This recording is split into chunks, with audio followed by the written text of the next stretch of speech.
Assalamu alaikum wa rahmatullahi wa barakatuh. Ladies and gentlemen, brothers and sisters around the world, today we are honored to have with us a distinguished expert and speakers from the halal industry.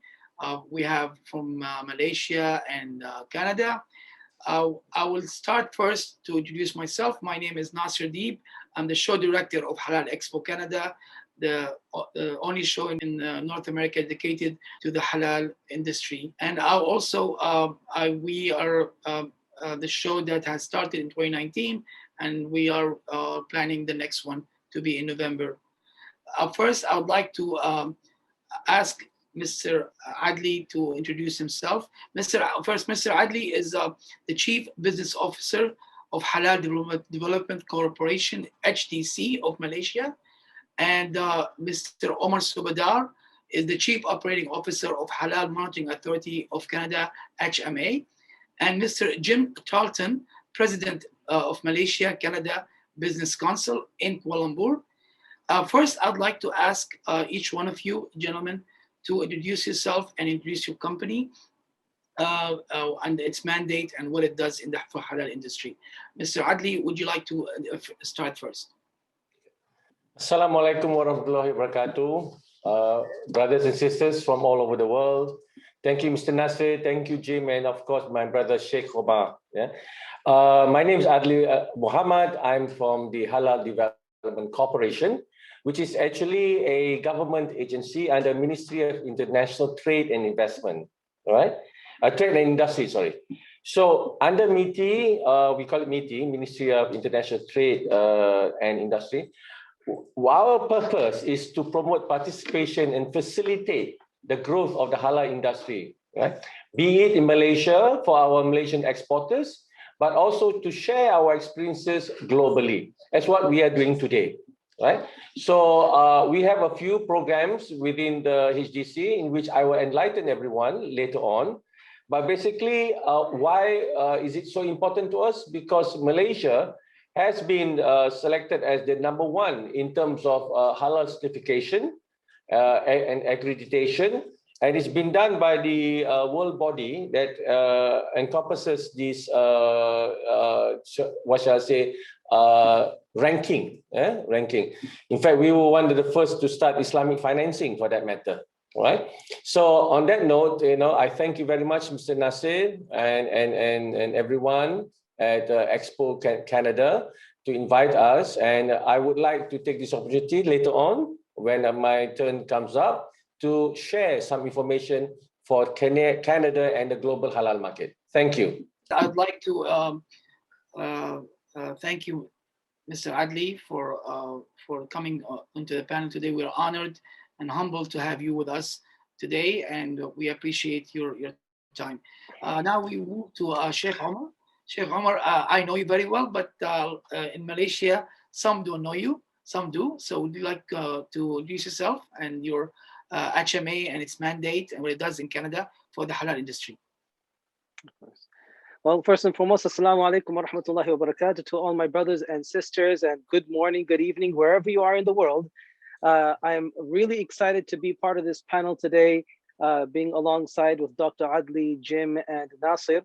And when it comes to our organization, the Halal Monitoring Authority, this is a department of the Jamiatul Ulama, the Canadian Council of Muslim Theologians, which is an NGO. It's a non-governmental organization that's non-for-profit, and its mandate was to collect the scholars of Canada together on a common platform through which we can discuss and resolve the social, religious issues of the Muslim community in Canada. So when it comes to the Halal Monitoring Authority, this is a department of that organization. And alhamdulillah, we've been operating since 2006. We specifically at the moment focus on the halal food sector. And we have now formed international partnerships throughout the world. We are an associate member of the World Halal Council and one of the 2 only certifiers in Canada that has been recognized by JAKIM in Malaysia. So, with that being said, inshallah, I will talk more on our organization when my turn comes. But I do want to express that I am really excited to be with all of you here today. Sheikh Omar, thank you very much, and we're honored to have you again with us. And we know that you've been supporting the Halal Expo Canada and Halal industry since the start, and I know you've been working non-stop to make sure that we all in Canada here have the best and the most quality and the most certified and most approved halal food and services. Now I'd like to move to Mr. Adly to give us a bit of insight and give us some more information and key points that will benefit all of us as we're all learning about this huge market of halal industry and its technicality and its importance to the market. So Mr. Adly, please go ahead and give us. Thank you. Ladies and gentlemen, brothers and sisters, just to inform you, which I think most of you know, that the halal industry market is USD 3.1 trillion in the world, right? And it's growing. Why is it growing? Because the population, the Muslim population in the world, which was 22%, is going to be 27%. That's 2.2 billion potential users, potential halal market. But at the same time, we do understand there are non-Muslims who also accept our halal products, because like I said to Brother Nasser yesterday when I approached China, they said that the word halal means it's manufactured with passion and it's cleaned. So that's a good start, So in HDC, what we do is we facilitate the industry in terms of post certification and pre and post certification, whereas like Brother Sheikh said that they are connected with JAKIM. JAKIM is the certification body of halal in Malaysia. And JAKIM is certification is widely accepted as the #1 in the world. All right. So we have made our presence felt by our certification. In fact, our certification is accepted globally more than anything. So Brother Sheikh Omar, is lies with JAKIM, so it's going to be a global standard. Right. So in terms of the global emerging markets, there are, in terms of China, 28 million. Russia, 24 million Muslims, right? Those are just small numbers to me. Recently, I had a conversation with the Economic Community of West Africa. That alone, the ECOWAS, they call it, is a conglomerate of 15 countries, Muslim countries in West Africa. They have 350 million Muslims, untapped, So these are the markets that we should look at in terms of growth. But what industries are we looking at? Traditionally, it is food and beverage. Traditionally, in fact, more than 50% of our exports is on F&B, food and beverage. The other one, which is quite surprising, I think, to most of you, is halal ingredients. Right?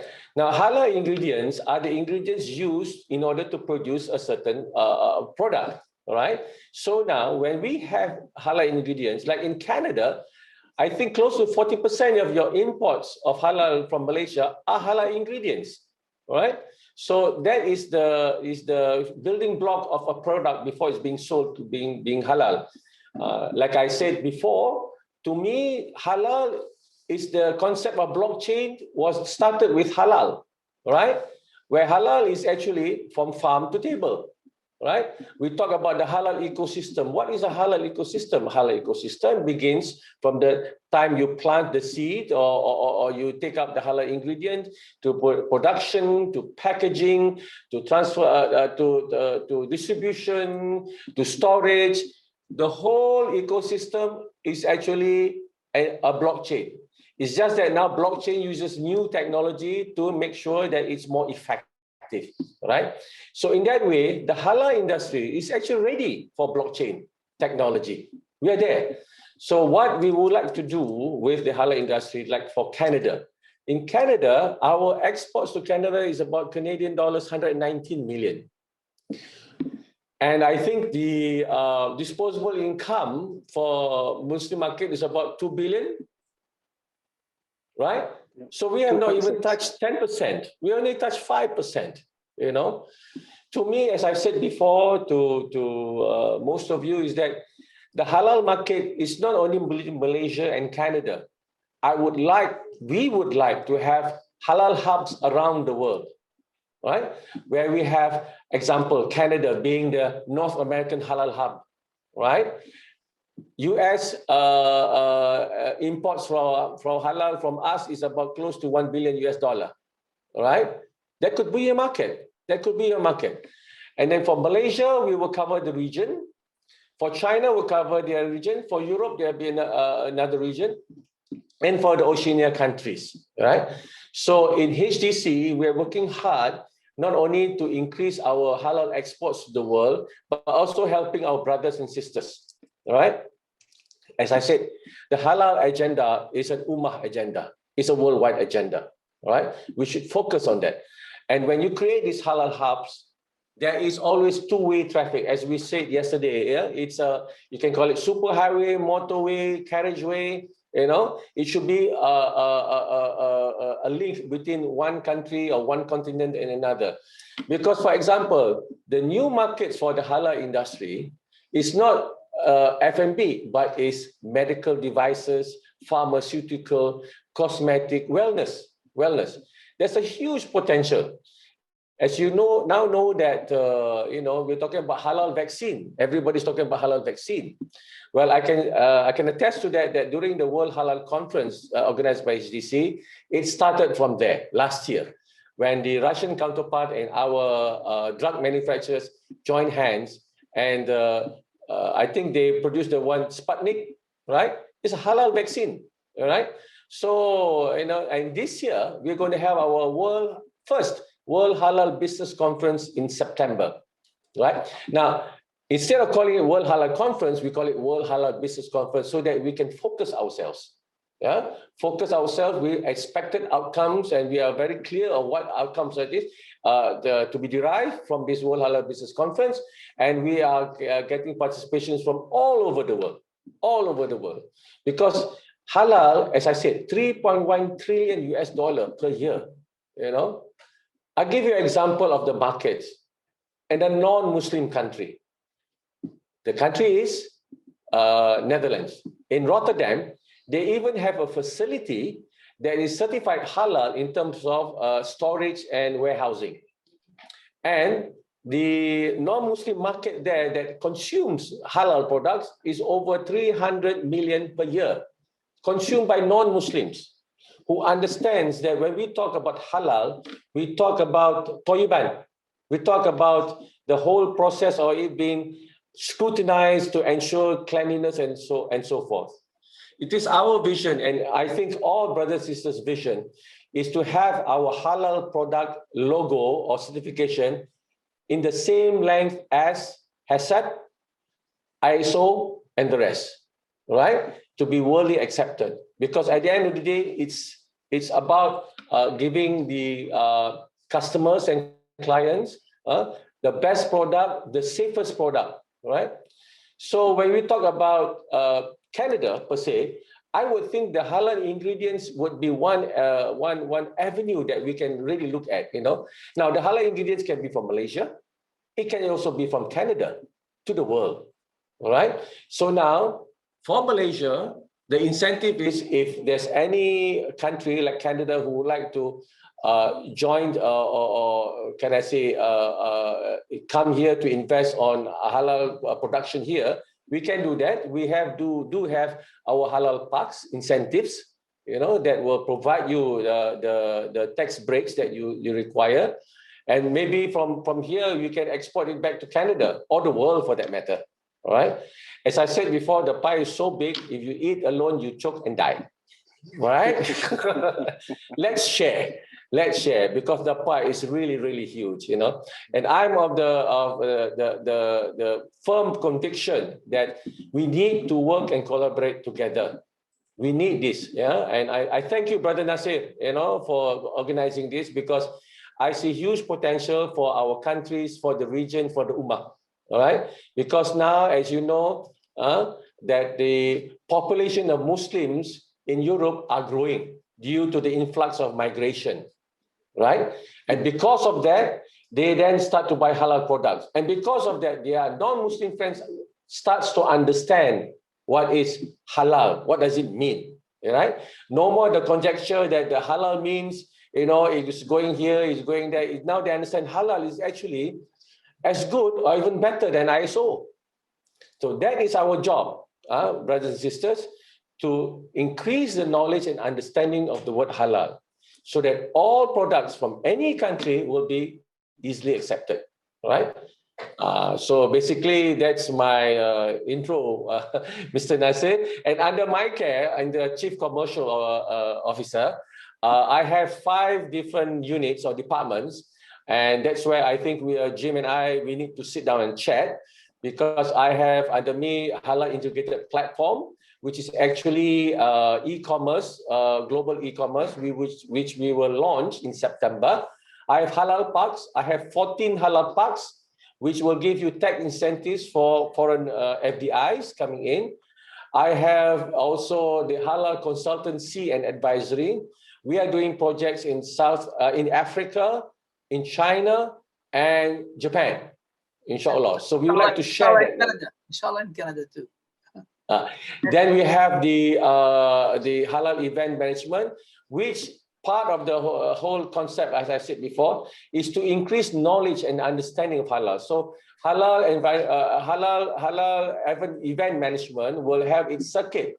This is where we can work together, Nasir, of circuit of halal conferences around the world, around the continents.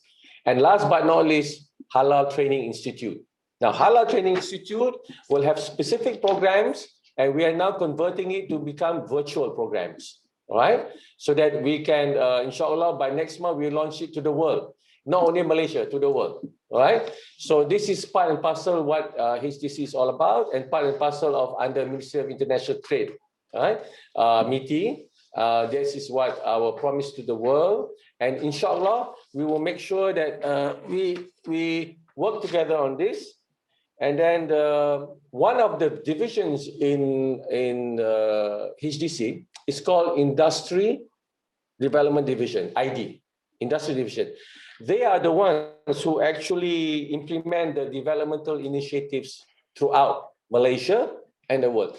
In fact, I can tell you that they've been assigned by the Islamic Development Bank to do a country studies of certain countries on the halal gap.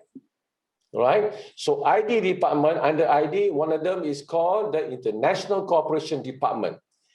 This is how I got invited, through them. Right? So they were the ones who coordinated everything, and the International Cooperation Department was the one that had the initial invitation, and here I am because of them. Right? So ID department is our think tank. ID department has a lot of research. ID department will come up with the Halal Knowledge Center, which will be launched globally. Yeah, in that you have Sheikh Omar, all the studies and research done is to be shared. Is to be shared. I shall share the link later on. But the Halal Knowledge Center is part and parcel of what I've been saying, that we need to create awareness and understanding. Yeah, creating awareness is not good enough. We want people to understand. Right, so inshallah, that is what we've been doing, and inshallah, if there's any other questions, we can ask later. But definitely, to end my short presentation, is that the potential for Malaysia and Canada globally on halal products is immense. Right, so let's work together so that we can do this together, and we shall cooperate together, and we shall collaborate together. Thank you, sir. Thank you so much. I must say, I was very thrilled with the information that you have shared, and I'm so excited about this. And I'm particularly when you talk about the trading, Sheikh Omar knows that I'm trying to learn one-on-one first of halal, but now it's an opportunity for us and for myself and everybody to actually look at advancing their career or their education in the halal industry, and that's a great opportunity. And I must say, I thought I know about HEC, but now you just told me a lot of new development and things that I wasn't aware of. And I think everybody in the audience and everybody who's listening to us today they will be wanting to know more, because it's such a great organization. I think partnering up Thank you, with sir. you, partnering up with you, it's a plus and a positive thing for us, for every halal platform that in any country, in any place. And I do agree with you that we should expand, we should go bigger, we should promote the halal brand or the halal understanding in a much better perspective, much stronger, and let people know that this is something safe, as you said, and healthy, and all about passion. It's a passionate industry, you know. And I like what you said, clean and passion. I think you said that was a beautiful word. But I want to say something, that this is really, this kind of session can take forever. We can go for multiple sessions because there's so much information that we can learn today. But I want to jump into my friend and also to our representative in Malaysia, in Kuala Lumpur, Mr. Jim Tarlton. Before he starts asking the question to Sheikh Omar, I would like him to give us a bit of also intro or brief about Malaysia Canada Business Council, and give us a little bit for us to know in Canada here, as a Canadians business, halal business, how can we benefit from this? Because I didn't know until I got in touch with Jim and his team that we have a business council. I was in Malaysia, and I guess I was too busy with the Mihas, but now I've learned that so many things happening. So please, Jim, go ahead and let us know the exciting things about the Malaysia Canada Business Council. Okay, thank you very much there, Mr. Nasser. And I really enjoyed Mr. Adly's presentation. I like that word, business potential is immense. That gets me excited. The Business Council here in Malaysia, for Canada and Malaysia, is a non-profit organization. We're listed with the Register of Companies. And we're very thankful to the Expo Hut, because they nominated us to be the agent here in Malaysia over the past year to gain attraction and excitement to come to Toronto and go to the Halal Expo Canada later on in the year. So we're really hoping that we can be the focal point for that. I guess what we're also trying to do at our business council is, our whole aim is to connect. We see great potential. Canada and Malaysia have had a trading history for the past 60 years, but we see much more potential going forward in trade. We have a lot of common values, our two countries, and how we work together. And so what our aim is to try to find many Canadian companies that want to do business with Malaysia, and also have lots of knowledge of the Malaysian companies here that are looking for Canadian partners. And that's why that's our whole objective. We're a nonprofit, and so we're just there to source information. Along with the halal and agri-tech sector, we're also keen on a couple other themes. We're keen on energy transition. We're keen on clean water. These are things that Malaysia and Canada, I think, have a lot in common with. Aerospace and social infrastructure, anything from the fintech to, just making life living in cities much better. So that's in a nutshell what we're trying to do, and we're hoping that people reach out to us, and we'll help connect as many people as we can as possible. And thank you to HDC for their support. It's been a great honor to meet Sheikh Omar, and he can say more about the Canadian business market in a minute. Thank you. You wanted to know more about the halal industry, and being Canadian, I remember when we had the first chat, you were amazed with how the growth of the halal industry in Canada, because you've been away for a while and you missed out all the good stuff here. Sheikh Omar, please go ahead and give us, I apologize for that. Sheikh Omar, please go ahead and introduce about the halal industry in Canada and its potential, a bit of insightful information that everybody likes to know about Canada and how been moving so fast in the last 10 years. And since you established the HMA, things are moving very, very fast. Please go ahead, Sheikh Omar. Well, once again, thank you for the opportunity. I wanted to just give you a brief introduction about what we're doing at the HMA and what makes us different. When it comes to the HMA, this is not just a company that hands out certificates for a fee.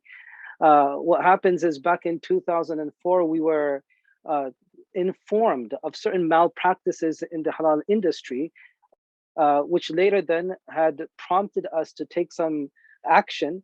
And we came across some systems in the UK as to how we can deal with this. And that led to the birth of the HMA, the Halal Monitoring Authority, in which we are pretty much, well, in the beginning, we were focusing on the meat sector within the halal food industry.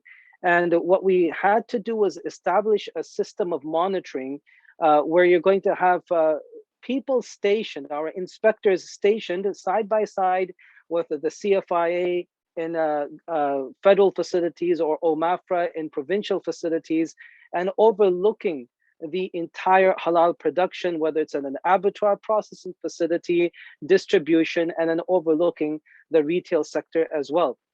So it's a complete chain that we have of supervision and communication between every part of the food chain.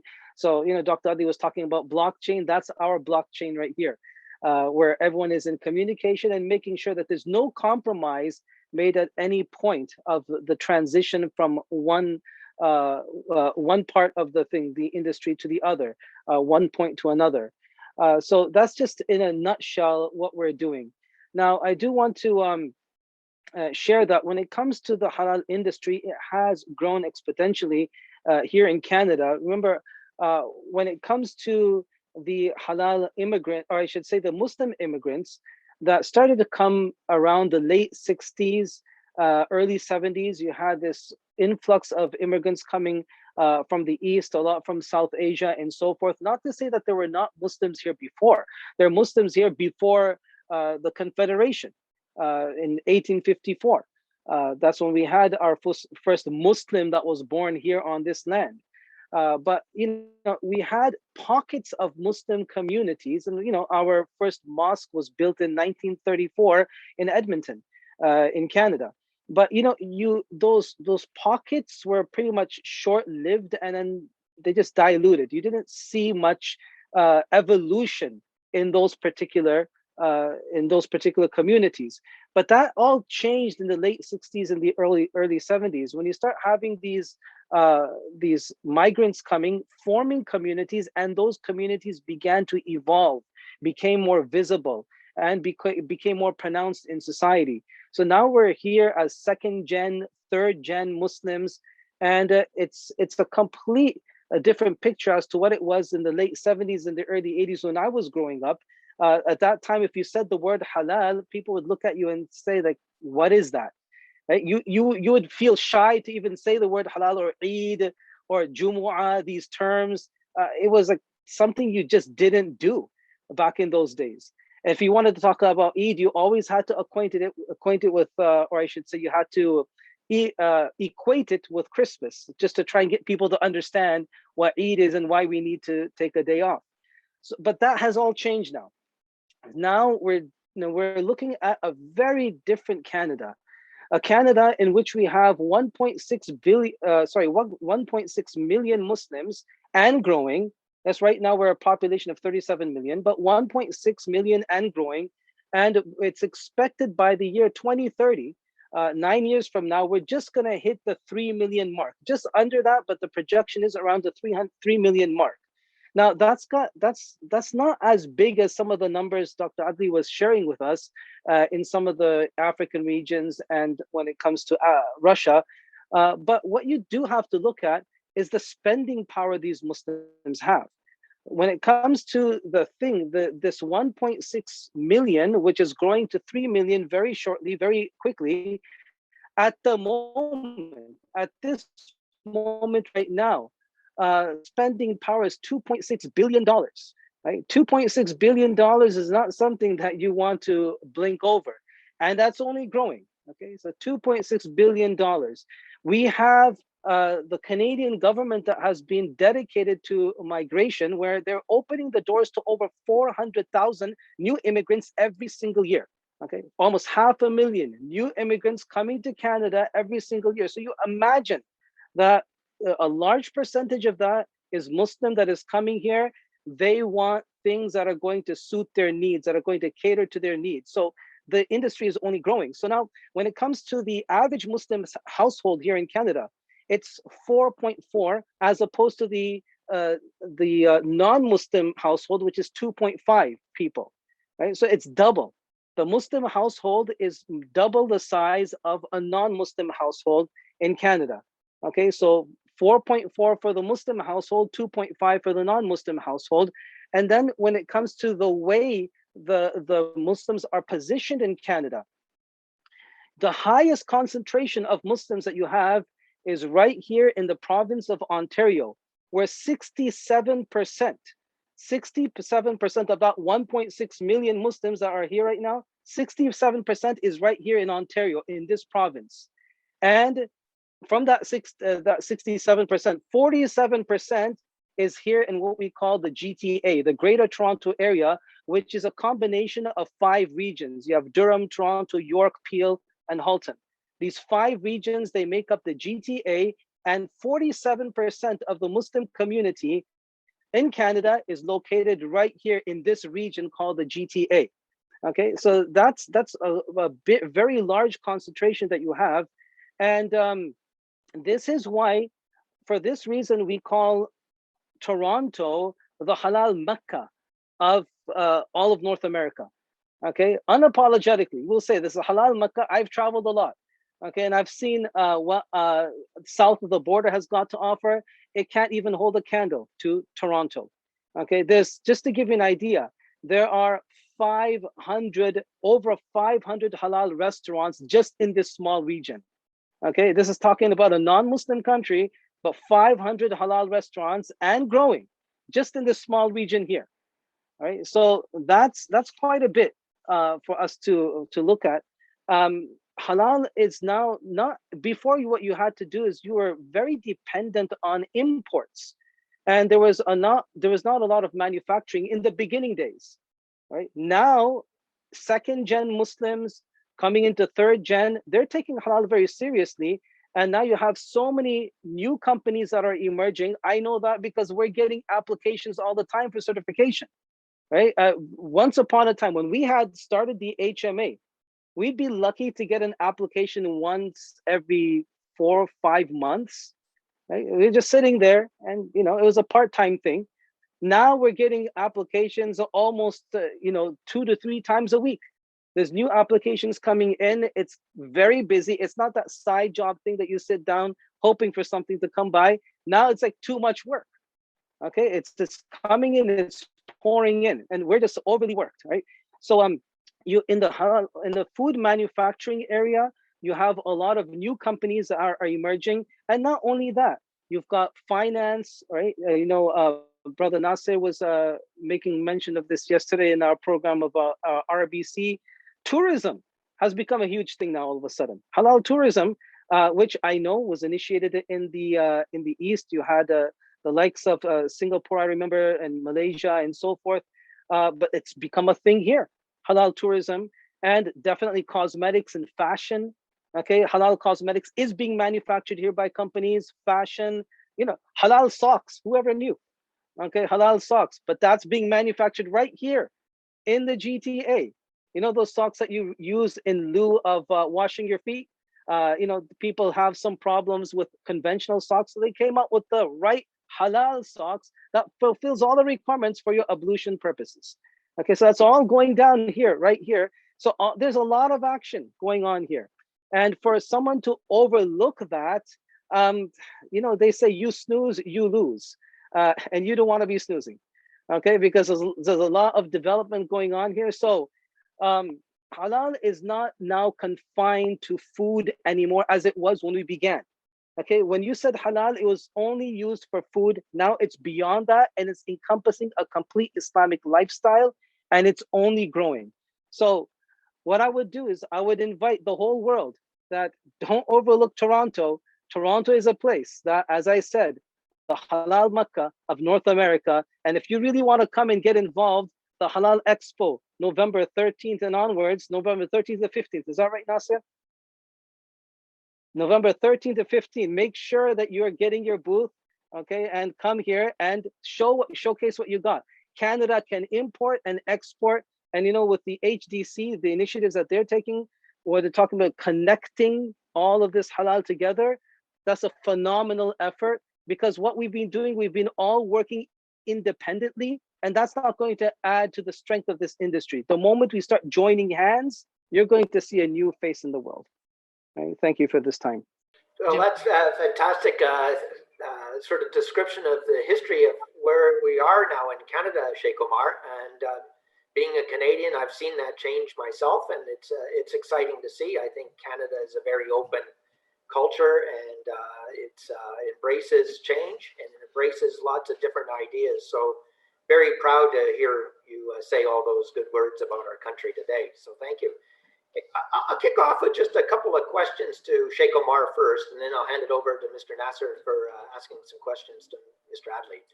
But Sheikh Omar, if I'm a Malaysian exporter and I haven't done business in Canada before, and I now listen to the webinar, I'm quite keen to get started.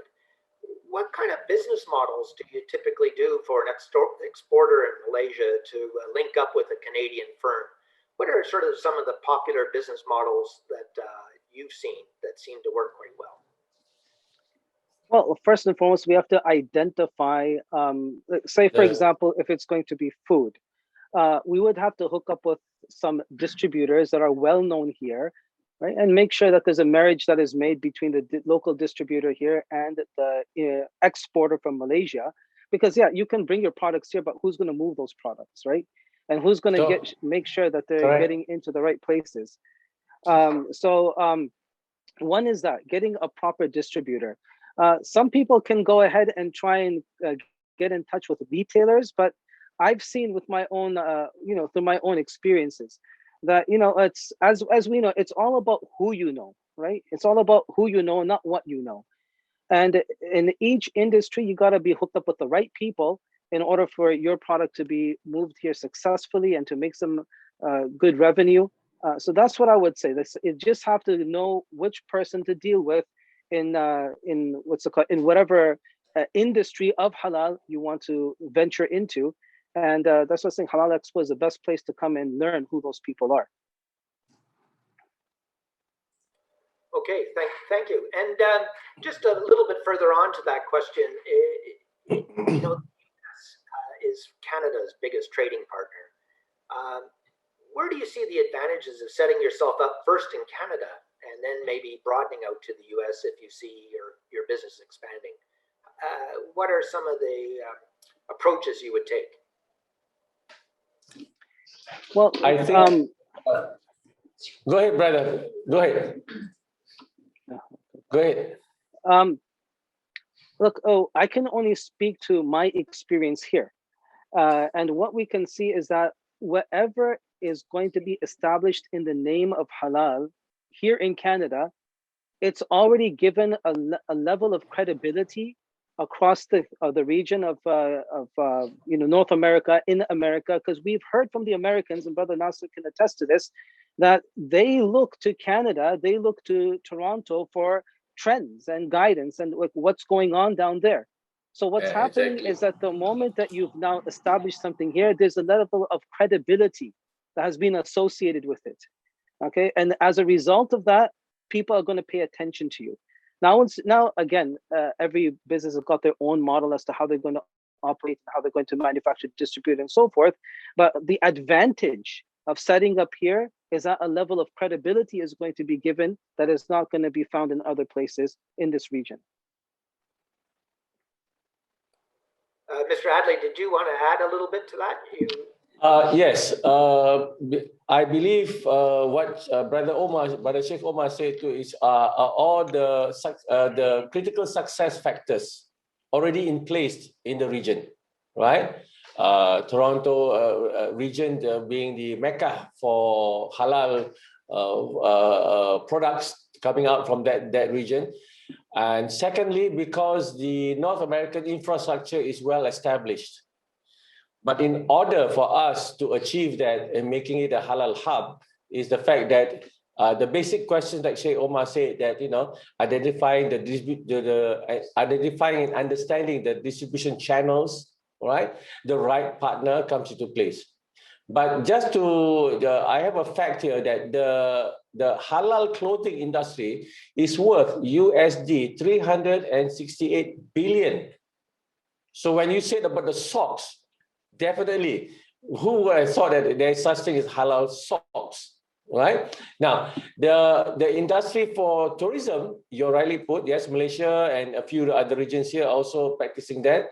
Turkey is practicing that, is worth 220 billion before the pandemic, all right? So the huge numbers here are again potential, not necessarily in food and beverages, but in tourism, in clothing. I was happy to hear that we have halal socks now. I'm looking for it. Inshallah, when I go Canada, I will buy a whole box, right? But the thing is, it goes to show that it is we are moving away. Yeah, we are going from the traditional food and beverage, right? And now you see the halal ingredients increasing. This is where we can communicate, Jim, between our companies here and the companies there. You get the halal ingredients, you produce it there, and then you, like I said, the hub and spoke system, right? Then the other thing that we see that even tourism is something that we're looking into, and we are creating these guidelines now in HDC. It's called Muslim-friendly guidelines for the hospitality industry. Yeah, we are in the process now, because we believe that Muslim-friendly is another way to propagate this halalness of many services in the hotel and hospitality industry. So I just want to reiterate that halal is just not about food. It can be about clothing, about traveling, and the list goes on. The list goes on. That's all. Well, thank you so much for elaborating on that, Mr. Adly. Just a sort of a higher level question for Sheikh Omar, Big Sky. Both Malaysia and Canada are participants in the Comprehensive and Progressive Trans-Pacific Partnership. And once Malaysia ratifies the agreement, then how do you see the TPP helping the halal trade between our two countries? I'm not so acquainted as to how they go about carrying out their functions, but if it's a matter of now opening up those channels where we're going to be able to now trade more freely, we're going to be able to have less tariffs and so forth. The one thing is that the way this body can help is by hooking up different manufacturers, different producers up together, where they can move products. There's manufacturers here that want to move their products internationally. They don't want to confine themselves here in Canada. Malaysia is a huge market. I've been to Malaysia, I don't know how many times. Definitely Canadians would want their products to be sold down there, and vice versa. The Malaysians don't want to confine themselves there, and they want to move to a market such as Canada, where there's such big spending power. So it's a matter of now how we can marry companies together, at least have the opportunity for them to meet and see where it goes from there. You have, for example, the I think it's the AFCA, if I'm going to be correct. One of the programs that they had here was that when foreigners were coming, people from other countries were coming here to source beef, and particularly halal beef. What they did is they got all the certifiers together in one room and allowed all of these visitors to come and mingle with them and see what programs are available for them to avail from. And then after whichever program suited them, they go with that. And then they started to import Canadian beef into the countries that they were coming from. So programs of this nature would definitely be helpful. Perfect. Thank you so much for giving us that explanation. Mr. Nasser, shall I hand you over a couple of questions if you'd like to ask Mr. Adly? Well, okay. First of all, I'm really enjoying this. I guess I want to listen more because there's so many things to learn from everyone here, and I'm really impressed from Mr. Adly and Mr. Sheikh Omar. And yes, Sheikh Omar, you're right. As you know, I'm a new immigrant from 10 years ago, and I've seen the change and the the paradigm change I've seen in the last 10 years. It's amazing. It's a substantial growth that I witnessed myself. When I first came, it was few options. Now, every corner I go to, either halal restaurant or halal grocery store, or even a big grocery store just completely halal. It's like a huge grocery stores that we have here. And also I tend to like different kind of foods. I like Korean, I like Japanese, I like Italian. And believe it or not, I lived in the US and I never seen halal Italian, halal, Korean, Thai, and it's available here in Canada. It's surprising. Right. And even Chinese. We have a big Chinese restaurant here in Toronto. So exactly that's what the point is. Canada is open for business, particularly from our perspective, halal. And that's why we came up with the idea of Halal Expo Canada, because we wanted to facilitate that mission and let people from Malaysia have the opportunity to venture into an easy business, because we need everything. We're hungry for everything. And that's what I would say. I would like to jump now and ask our distinguished guest, Mr. Adly, a few questions, and then we will start moving it to the Q&A. We got a lot of questions today from the audience. We're going to try to see the ones that has not been answered through the session.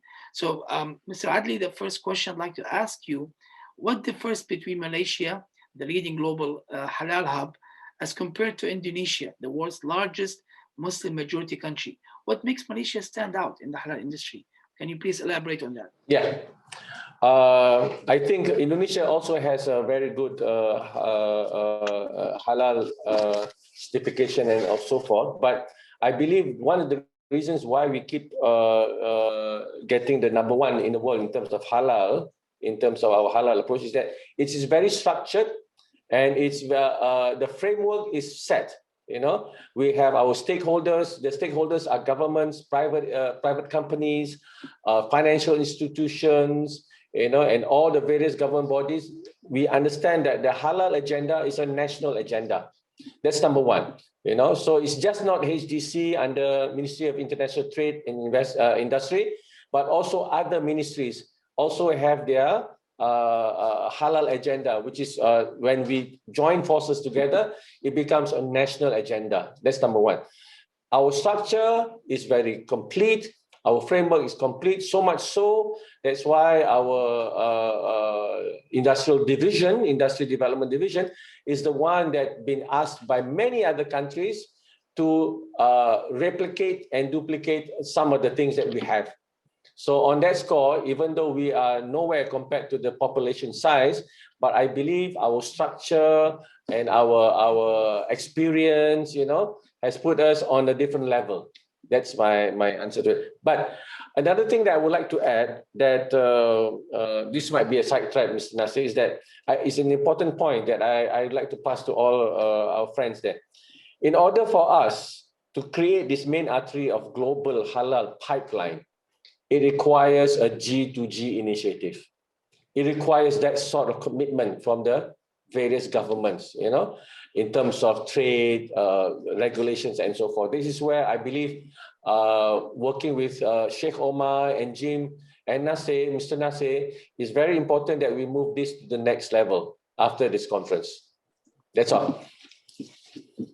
Well, actually, that's something that we are very serious about, and we would definitely hold a talk, and we are looking forward to seeing you at your big conference and Mihas as well. It's coming September. We do need to, prior to that, we need to work on a very strong presence at the show.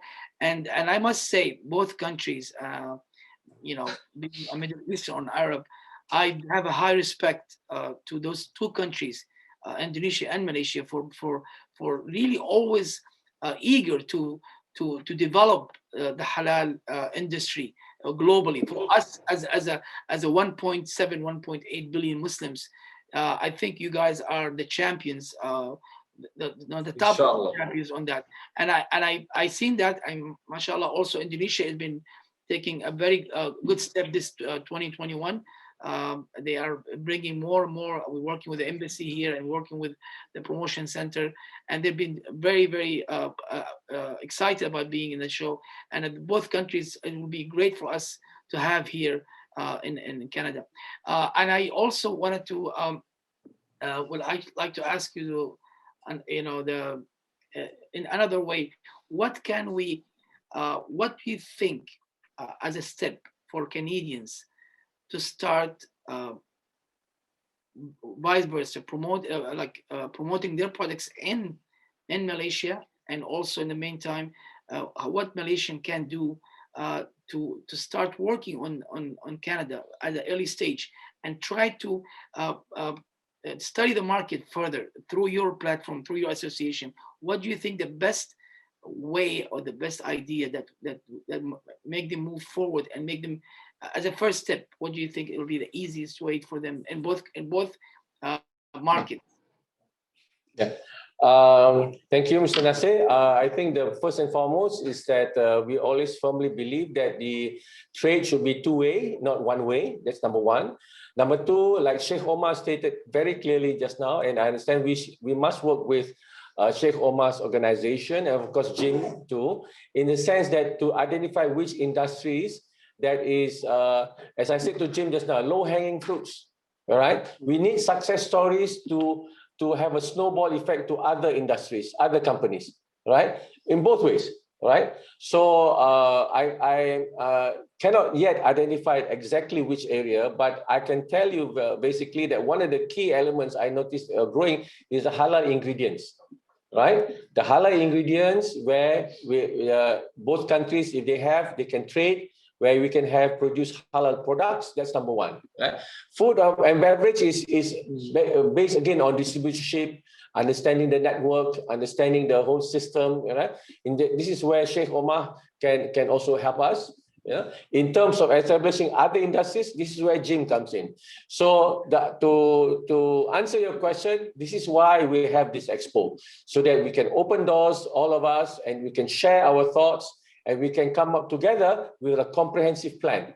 Yeah, we need to come up with a plan that's easy, implementable, so that the success stories, gentlemen, will have a snowball effect to other industries. That's our stand. And I think just to remind the audience, Mr. Falah was asking, what's the exact date of the conference that you hold? September 9th. September 9th. It will be virtual. I'll be there, and I bring some of my pals, my buddies from the halal industry. Yes. I welcome that. We welcome that. We should travel together on the same plane, inshallah. Inshallah. And also don't forget Sheikh Omar. Sheikh Omar, yeah, second home is Malaysia. I know. Yes, inshallah. I know, inshallah. So the other thing I would like to ask from the audience. So I wanted to ask, I want to start taking, if you don't mind, some Q&A from the audience. We have many questions. I'm going to try to make the best of it and take the one I can take, because we're running out of time a little bit. So let me start with this question also from George. This is something that is controversial, and we don't be shy to answer that. Would you like to answer? Would like to answer this question? How do we counter the claims that halal slaughtering practices are inhumane and cause suffering to animals? This is the main argument that many Nassirs will use to oppose halal meat products and garner public support against them. Anyone would like to answer that question? It's easy. Visit your local abattoir. It's as simple as that. When it comes to I'll just be very clear on this. I've come across this propaganda a lot, right? When it comes to slaughter, there really isn't any difference between halal and non-halal, with the exception of a few tweaks, right? So when it comes to, say, I'll just give you an example, okay? You tell me which one is going to be more humane. What happens is, like, for example, when beef comes in, beef is now first going to be put in a restrainer. It's going to be shot, okay? There's going to be a captive bolt pistol, which is going to be put inside its head, which is going to blow its brains. Okay, tell me how humane that is. And then after that, it's going to be put down. And then after you hang it up upside down, and then you're going to do a T-cut, open up a big cavity, and then you cut whatever you want to cut based on whoever is going to be the operator. All right, whether they want to cut the jugulars, they want to maintain it. Everyone's got their own practice, right? So that's going to be one thing. The other thing is when it comes to halal, what's going to happen is we're not going to shoot its brains. What's going to happen is it will be in a restrainer. You're going to have what's it called, the tasmiyah, or I should say the blessing that is going to be made, and then the incision is done, and then after it's going to bleed and pretty much done. It's done. So now one of the this was never an issue before, but lately after we have what's her name, Temple Grandin, when she came out with her studies and research and so forth. Pretty much people had accepted that at face value, and the new definition of humane, which didn't exist before, was that the animal has to be completely insensitive. It's got to be completely knocked out before any type of cutting or anything of that nature is going to be done. So now in Europe, what they've come up with is what they call CAK, controlled atmosphere killing. What does that mean? You're putting a chicken in a gas chamber where it's going to die, and then after you go and do the slaughter.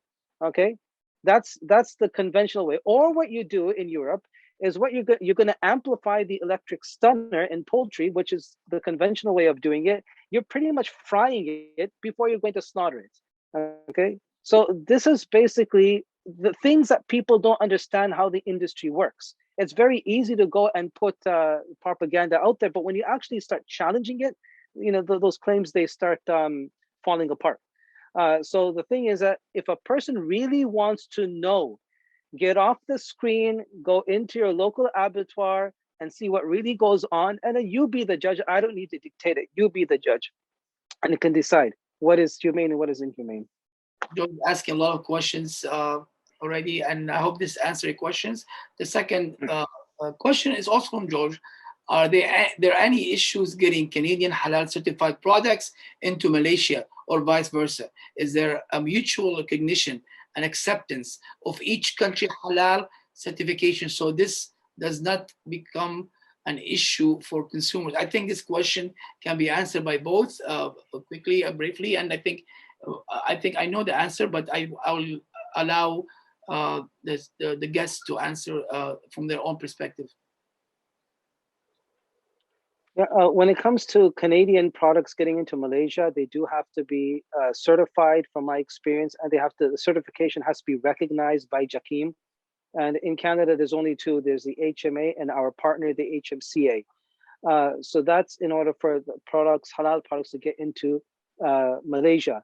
But for Malaysian products to get into Canada, there are no such restrictions. They don't have to be particularly certified by anybody because the government does not regulate certifiers here.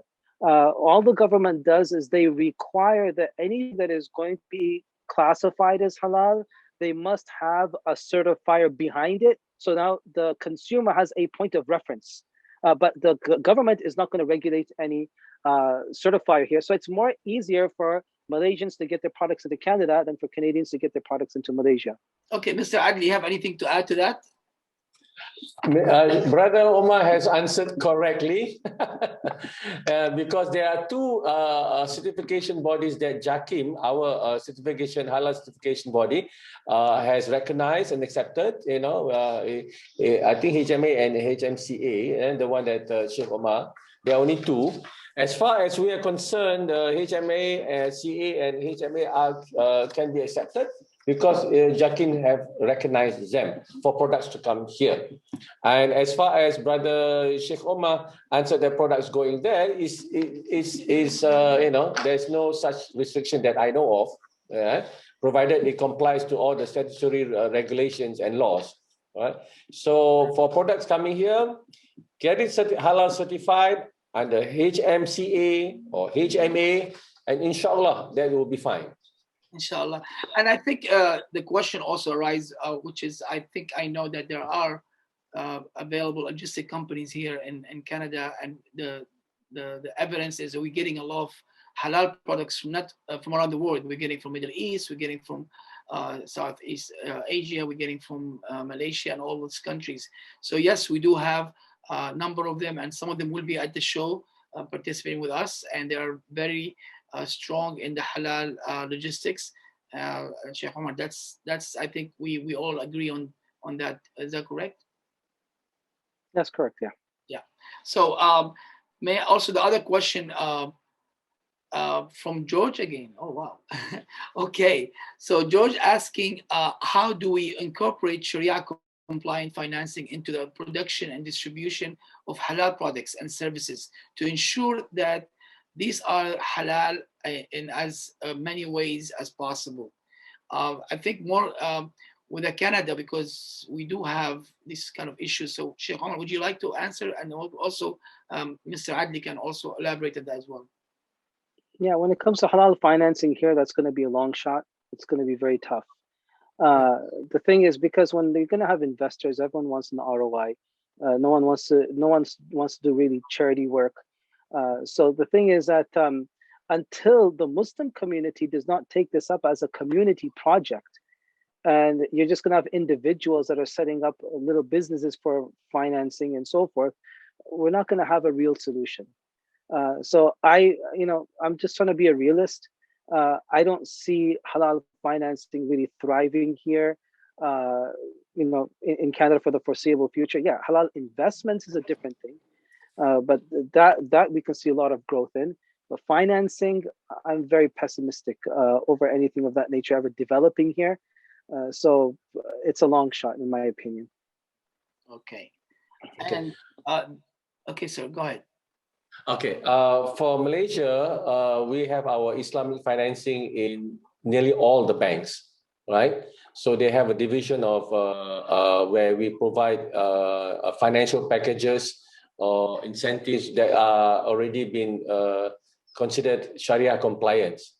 Now that's for local companies. So Islamic financing is not an issue here.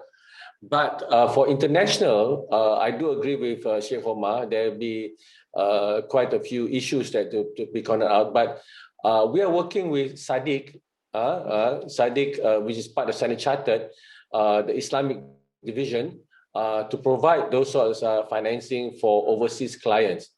I would like to reiterate that we have this halal integrated platform, which we have all the stakeholders, including financial institutions, including the e-commerce side, including all the other services into this platform. And inshallah, after September 9th, we will then go global. Yeah, when we go global. So those who become HIP members or halal integrated platform members can see all the services that are Sharia compliant that they can apply with. Inshallah, we're working towards that. And inshallah, we already signed up with a SADC, yeah, and inshallah, we are going international to the Middle East and other countries for financial for Islamic financing.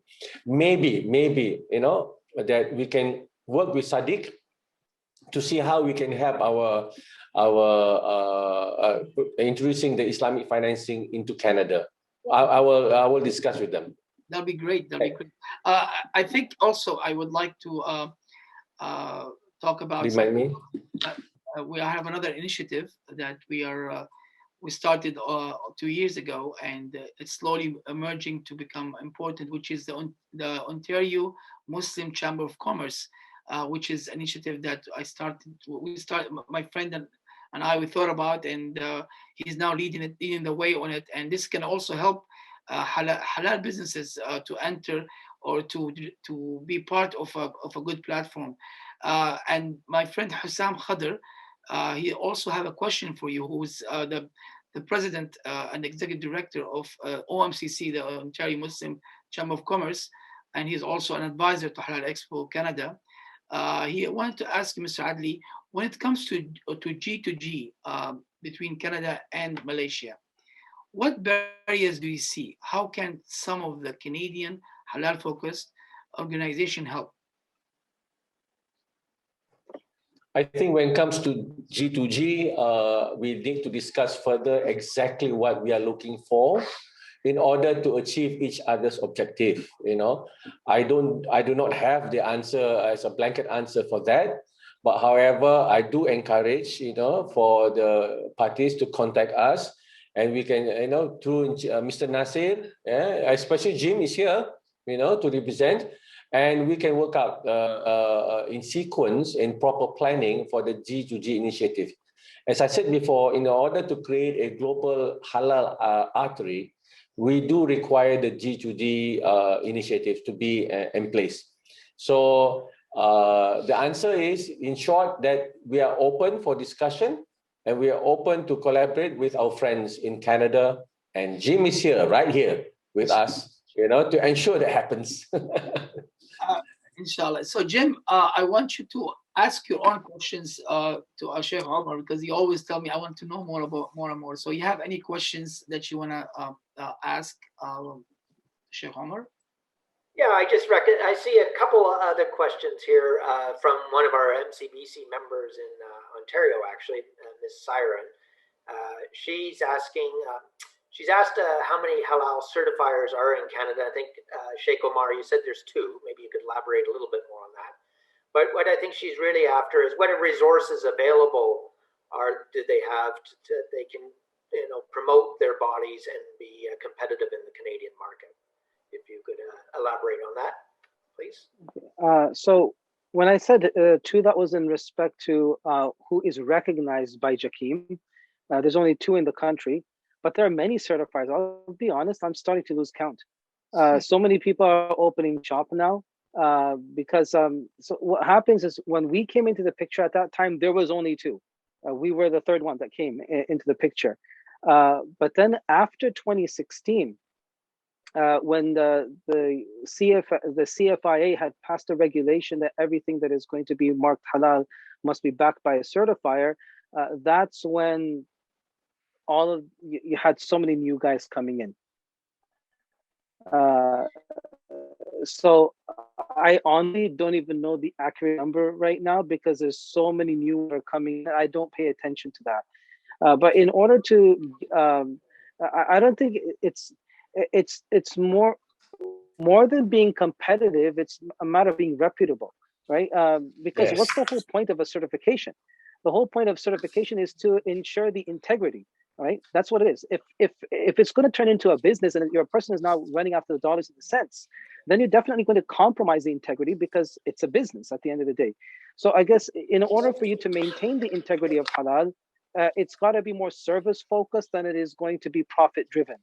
But in order for them to be to thrive, it's a matter of gaining the trust of the Muslim community, the target audience.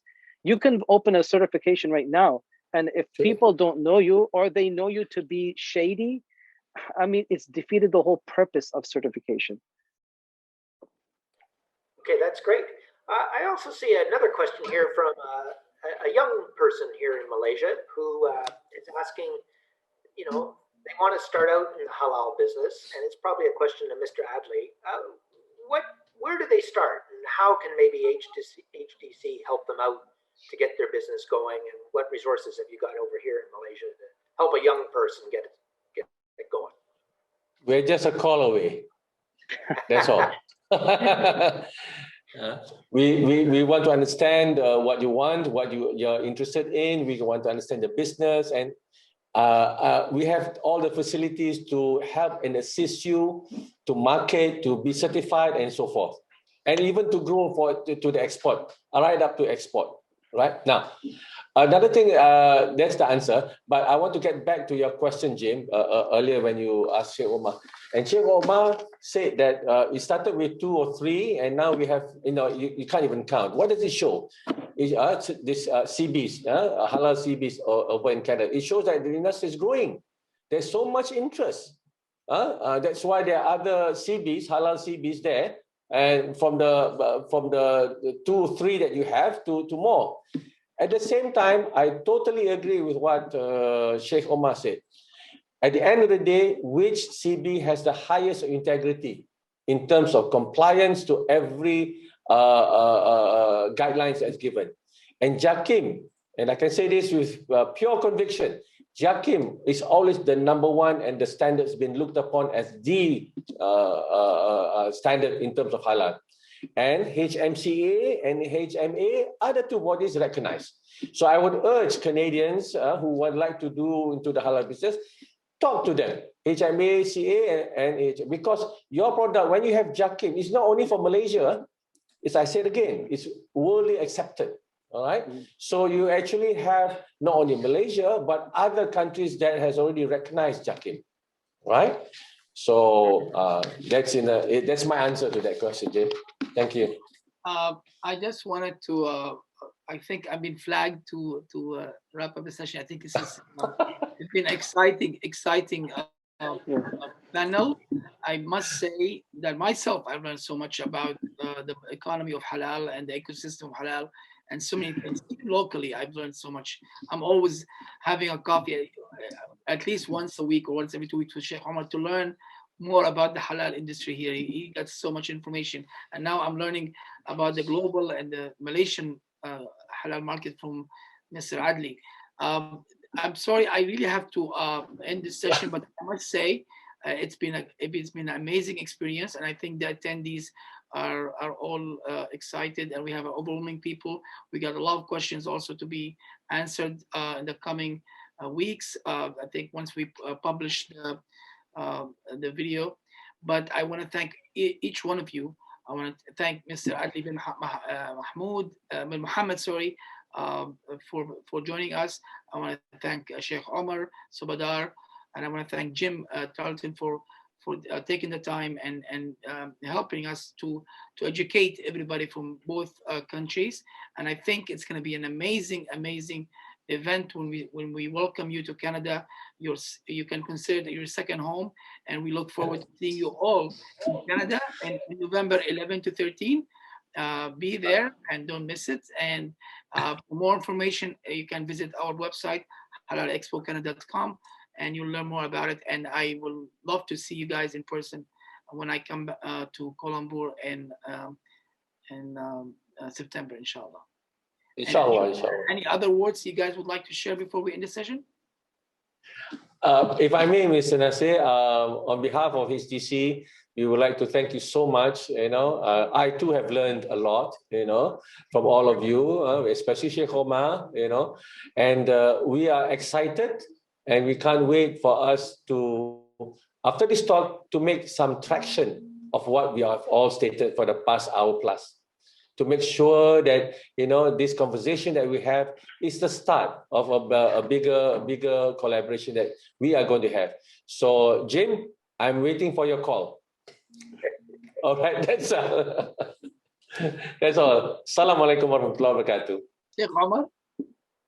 I would like to say I really enjoyed the company of both Brother Adly and Jim, and obviously yourself. We're always meeting. But the meeting that we had yesterday, and Jim, we've spoken before. Really love to learn from you guys, and I really enjoy your company. And I hope that we have more of these sessions and in-person interactions going forward. And you're going to Malaysia in September. I'll not take it. Yes. Inshallah. Inshallah. Any last words?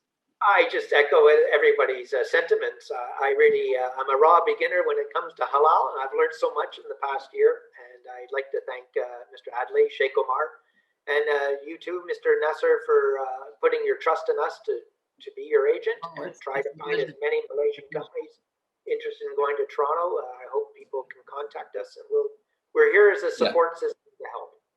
Thank you so much. Thank you very much, and we hope to see you in Kuala Lumpur and see you also in Toronto, Canada. Thank you, everybody, and thanks for our audience who, with all the questions. Apology for that answering all the questions, but we will answer it offline as we becomes available. Thank you so much, and have a day or evening.